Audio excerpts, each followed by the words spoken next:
My name is Renée Bennett. I live in Goulds, Newfoundland. I was diagnosed with cancer when I was 32, and I was diagnosed with non-Hodgkin's lymphoma, follicular lymphoma, stage 4. And the doctor said that it will probably come back, but the fact that it came back within 6 months, they were shocked. They didn't expect that at all. So in the back of my mind, I knew relapse was a reality for me, but to that extent and that early, I had no idea. And so that journey really brought back my first diagnosis and my resistance to accept.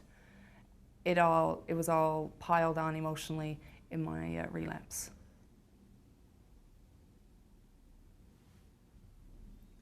I worked right through it, completely right through it.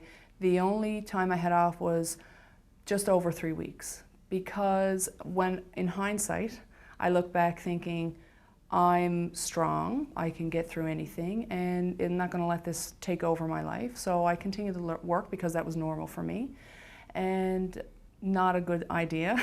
I shouldn't have done that, but that's what I felt I needed to do, and looking back, I relapsed.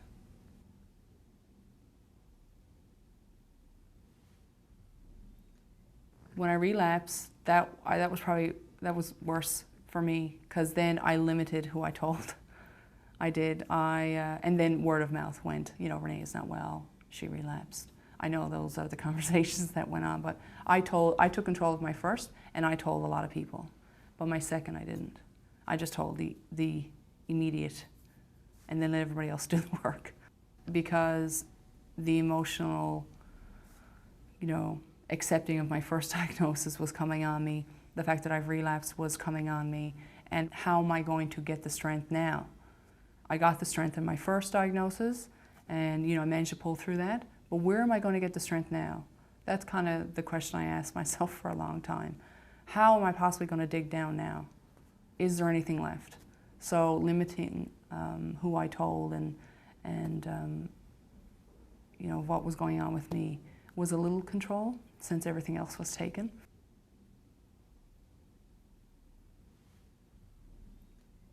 My husband and I really sat down and bantered it back and forth, because we didn't know how much information to give them at such a young age. They were 5 and 2 when I was first diagnosed.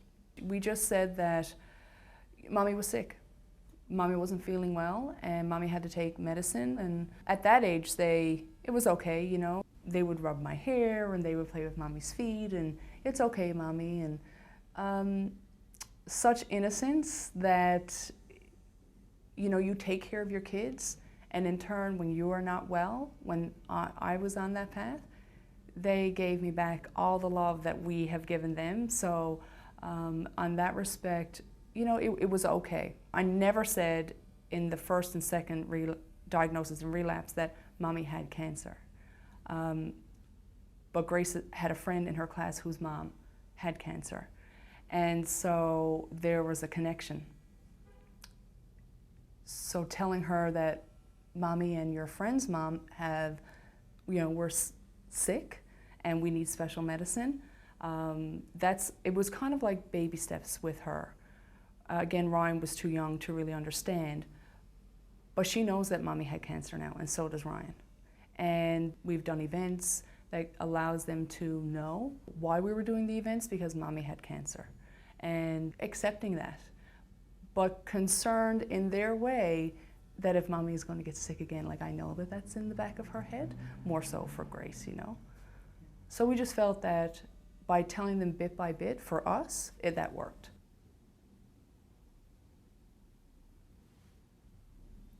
The second time I stopped work, I didn't go back to work, so I just kind of I knew that I had to take care of me. That was a lot of negotiating in my head, a lot of trying to say, it's okay, Renee, because you had to take care of you, and I take care of a lot of people in my life.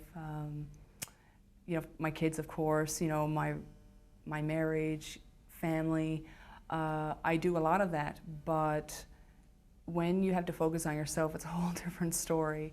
And normal, yeah, it's very broad, but You know, I haven't been back to work since 2007, and it took me about 2 years to accept that I have to heal for me, and it's okay to take care of myself and allow me to do the things that I need to do, and self-renewal, and whether it be spiritually or physically. But physically and mentally, it took a long time to get on track, and debating whether I need to go back to work, and I realized that it's not a place I need to be because it was just too much, it was just too stressful, and I realized that stress in my life is no good, so eliminating it and being happy today was a journey that I'm so glad that I have realized that, and I don't, not so hard on myself anymore. Financially, I was on a great career path. You know, I was enjoying my job even though stress was coming with it, and I was on a very good financial level, and so was my husband. So we were on a great path. And then, you know, I went on disability, short-term disability for my first diagnosis, so everything was covered. But when it was my second diagnosis that I had left that job, left my benefits, went to another one. But I didn't know I was relapsing, so I had nothing. And I decided not to go back to work, so then it was one income. It was very hard. My husband has his own business, so there's not a lot of perks that come with that. And no insurance. Again, I didn't have to spend a lot of money on drugs, but just living, because we have 2 kids, we just bought a house. So it was very stressful with regards to that.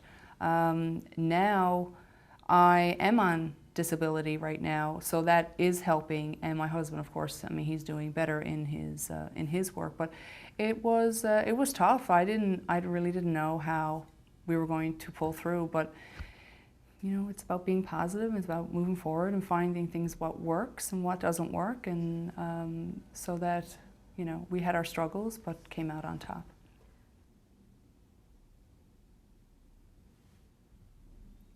My checkups were every 3 months, and from the time I left the doctor's office to the weeks leading up to my next appointment, I felt very anxious, and the closer it got to that appointment, it didn't do me very well at all. And I realized that I was very anxious. Because I relapsed, the recurrence was always in the back of my head. And any ailment that I feel, I'm always checking for lumps. I'm always feeling my neck, you know, to see if anything is out of place. So I'm very aware of my body, and I revisit that all the time. But it's definitely getting better. They found a spot on my lung in September. It turned out to be an infection that went away, but the relapse, the fear of survivorship was full-fledged on. I really thought that it might have turned into something else. My mind was in overload, and when it turned out, Renee, you're fine. So I wasted all that good energy, all that spiritual goodness on something that was never there.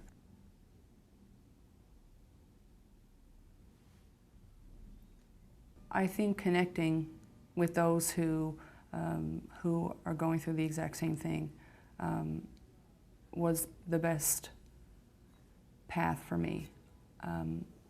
You know, there are many different cancers, and all of my peers, you know, there's some that have non-Hodgkin's lymphoma, but they don't have what I have. There isn't anybody that I know that had follicular lymphoma. But emotionally, we're there. We all understand, and so that was really important for me, because I learned from that. I learned from their journey, and that helped me to move forward in what I need to do today, and where it brings me where I am today. So, you know, opening up myself, opening up my independence, and accepting new into my life was very important to me, and having the support to move forward in that from my husband and my family was ideal.